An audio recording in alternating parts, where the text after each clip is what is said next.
Welcome back to K-Nation. After that big KU football win, we had to talk it up. All things Jayhawks. And Laney, we have the perfect guest just for that. Yes, help us welcome Sam Burt back onto our TV. Sam, it's been a second, but thanks for joining us today. Yeah, thank you for having me. It's a pleasure to be here.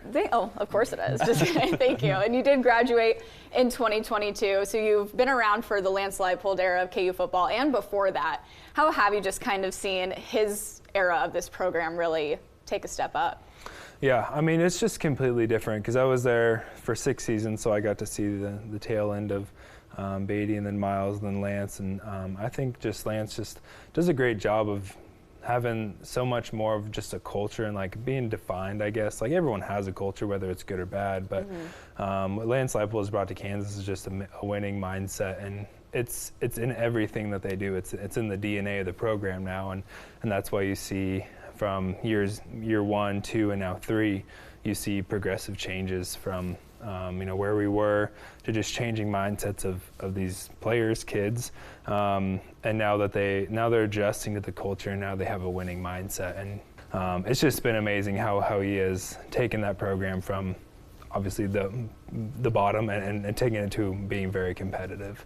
That's amazing to see. Yeah, you graduated last year, so not on the team anymore, but still very much in tune with what's going on. You tweeted after the game last night, you're so proud of this group. What is it about this culture that you're talking about that makes you want to stay tuned into that program? Yeah, I think just how welcome they made me feel. Like when Lance and we talked about Coach Sleeve a little bit. When that whole staff came in, like they did a lot to like build trust initially, and I think that went a long ways for how this team has taken on with the culture. And because you can come in and force people to do things, but they really took the time to get to know us, get to know who we were, and build trust with us. And so they make it fun to be around, and they make it feel like they always want me there, and that goes with any player that they've had, and I'm sure even that was the case at Buffalo and where he was at Whitewater and things like that. So yeah, they've just done a great job of keeping players around and making sure they feel valued, from the players that they have now that are winning games to guys like me who are done. So. And they got a big win yesterday. What did you see in that game that you liked from your former team? Yeah, no, it was just a complete game. I mean, I think a little bit, obviously, there's always like special teams and things like that to shore up, but I think you saw just a complete game from Jason Bean. And my wife and I were talking about it last night, just his story of just like,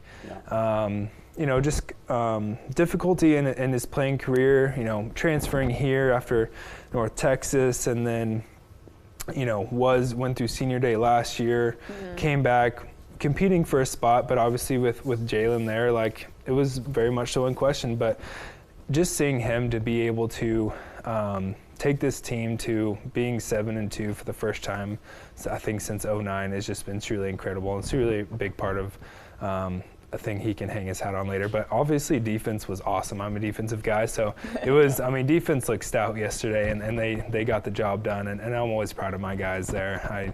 Those are the guys I was the closest with, and so just seeing the defense thrive and seeing the offense just click with Jason under it, it was a great win on the road.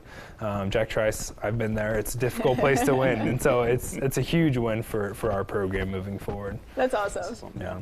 Well, that's all the time that we have, so I appreciate you coming on, and stick around because there will be more K-Nation after the break.